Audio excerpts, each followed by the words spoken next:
What is up? Welcome to another episode of Maximilian Must Know. This is the second episode we are going to do on Demeter fragrances. You hopefully watched my intro video last week.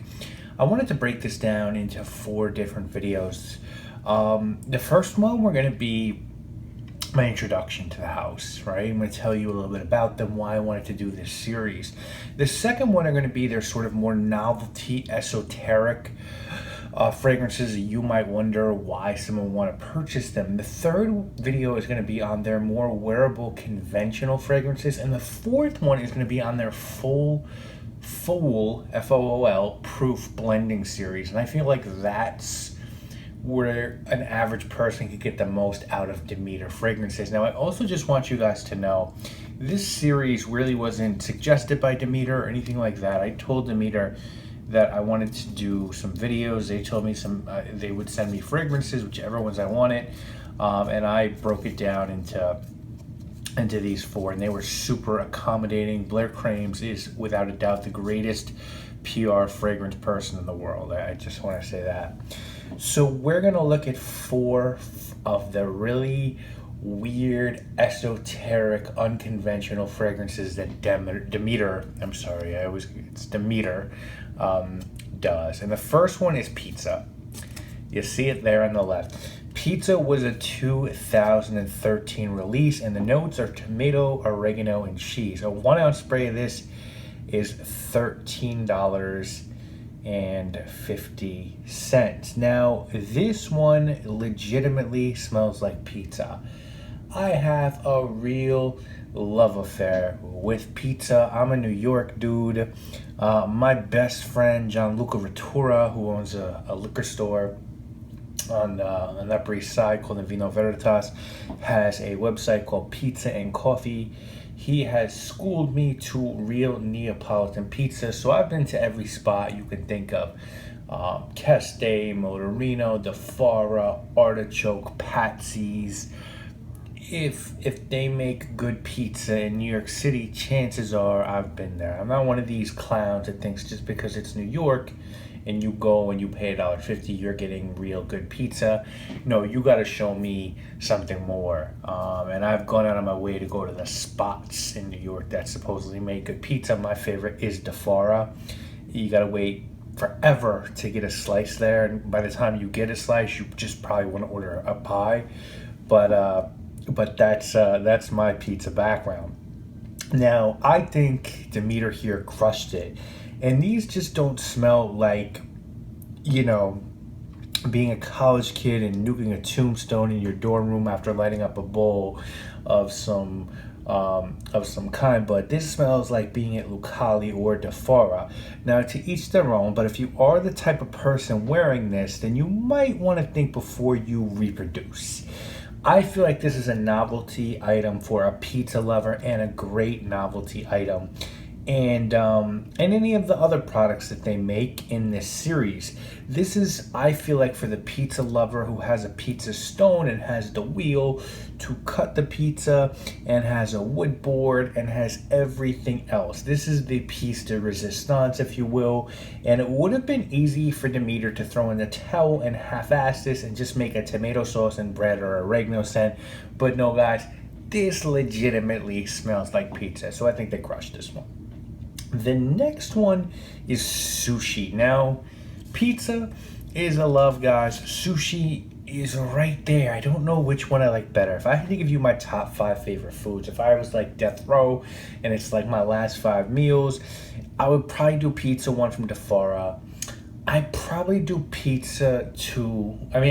pasta number 2, probably from Lupa or Babbo, which Mara Batali owns. I'd probably get bucatini amatriciana, which, if you guys don't know, bucatini is like a thicker version of spaghetti, and amatriciana is onions and then pancetta. Like the bootleg places will use pancetta, but the real deal spots will use pig jowls, which is the cheeks. So you have like this Italian version of bacon and tomatoes and onions in this thicker pasta, and it's just off the meat rack.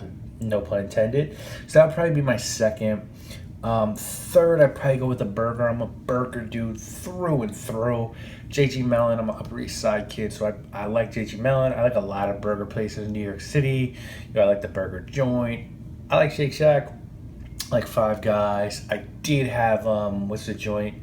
Minetta Tavern. I thought it was a little bit too OD. But so I'm a burger guy. Veal Milanese would probably be in there as well. I'd get that from like a real steak place, like a Sparks or the Palm. And sushi would have to be the fifth one. And sushi might be my last meal depending on how I felt that day. I feel like sushi is always very clean meal to have, and sushi places I like in New York City. I love Sushi Seki. I used to live a couple blocks away from it. Nobu sushi's okay. It's not that great. I was at Bar Masa a couple times at Time Warner Center. Never went to the Real Deal Masa. I've been to Blue Ribbon. My favorite spot is Yasuda. I just feel like so my sushi game's pretty official. I've had really expensive sushi, and by the way, this is also available, and you can get the sushi in a body lotion, a shower gel, a reed diffuser, a massage oil. So you don't have to just get sushi. And 1 ounce of this guy's $18 if you just want to get the spray. I feel like this one's super pleasant, but it did miss the bowl for me as a sushi scent. I feel like it's far off from sushi. It's a really beautiful scent. It's ginger and lemon to me. And it's really wearable and really pleasant. I would wear this. I wouldn't spray this for someone and say, hey, I want to smell sushi. I do think they missed an opportunity here. I think they needed to put a little bit of rice wine vinegar in this, and I would have steered away from the fish because I think even that's a little bananas. But I would have put a wasabi note in this one. I've smelled wasabi in a couple of fragrances. I know Olfactive Studio, Panorama, they put a wasabi note, and actually Nest did pear wasabi, which I really, really like. So I would have done a little bit of rice wine vinegar with wasabi and ginger. I think that would have been a really more representative sushi. This one though is wearable as hell, and it's really nice. I don't think it smells like sushi to me though. I've never smelled sushi like this, but I think it's a really good fragrance. So that is my take on sushi. The next one is called Fuzzy Bowls, and props to Blair, because when they were developing this one, Blair actually asked me, she's like, what do you think we should call this one? Here are the options. You tell me what you think. I think I just wanted it to be called tennis balls or something like that, but they did do Fuzzy Bowls. And she was like, when she was emailing me back and forth, she was like, do you want a sample of Fuzzy Bowls? And I wrote her back, and I was like, yes, I want to smell Fuzzy Bowls. Please never tell anyone that I said that sentence. I might want to be a politician one day. And she wrote me back and was like, I'm going to tweet it to everyone I know. So again, super cool PR person. Best PR person I've ever dealt with. So this one is their it's actually not their newest release though, because I think as of the day I'm recording this, they released Caprihina, which is a Brazilian cocktail which uses sugarcane liqueur called cachaça and lime. But it's very new for them, and it's a limited release. I think it's it's made to commemorate the U.S. Open. And I think this one for a tennis ball scent, I've played tennis a couple times. I suck at it. Pretty good at Wii tennis, but not good at actual tennis. I'm better at basketball and baseball. But I think they got really close here. It's a little bit off for me from that smell you actually get when you crack open tennis balls. To me, actually, this one smells like the inside of a brand new running refrigerator. I know that sounds crazy, but I also like that smell. It also sort of has that new electronic smell, which is cool. Now, no one that I tested this one with, and I slept like 5 of my friends. We had like a party with these scents, and I let a bunch of my friends smell these, and no one was like, oh, that's tennis balls. But when I said, guys, this is tennis balls, everyone was like, oh yeah, it does smell like tennis balls. Now, I think I hold Demeter in very high regard, so I feel like people should be able to smell it before you tell them, but I think it's hard to do tennis balls. I think the best interpretation of tennis balls was Imaginary Author's fragrance called the Soft Lawn. A lot of other things in there, but there was a very prominent tennis ball note that I thought smelled like tennis balls. I think you should smell this one and decide if you want to think it smells like tennis balls. This is easily the most times I've said tennis balls. I'm 37. There's no way I said tennis balls this many times. in my life. It's impossible. But I like this one. I love the packaging on this one, and I think Demeter actually did a good job with this one. I just think it's 85%. Usually they're 100. Now the last one is called Mildew. Why did I want this one? There's a story here, guys. Okay, this is the story, and this is told by Demeter on their website. Quote, one of the largest women's magazines put my home number in by mistake. Late one night during that month, a really lovely woman from New Jersey called. New Jersey, by the way, this is my own thing here. New Jersey is the craziest people in the world. Okay, keep quoting. No offense to Jersey, I love y'all. Going out with girls from New Jersey. I love Taylor Ham, Sopranos, Bruce Springsteen. Okay. Anyway, we chatted for a while about Demeter, and finally I asked her what aroma she really enjoyed. She said, you know, it's the smell of first turning my air conditioners in May. And I replied, well, that's Mildew. We did Mildew in honor of her and sent her some, much to her happy surprise. It goes to show that aroma can be very appealing. I agree. So this one is $18 for an ounce, and again, it's available in all aromas. You can get the massage oil of Mildew. This smells like Mildew. And guess what idiot sprayed this on his skin? This guy right here. For people who say that Demeter scents don't last, well, spray this on your skin and talk to me in 18 hours. This one actually made me physically ill. Physically. There's a fragrance called Secretions Magnifiques by Ita Labrador Range, which is one of my favorite niche houses. I'm really starting to warm up to their weirdness.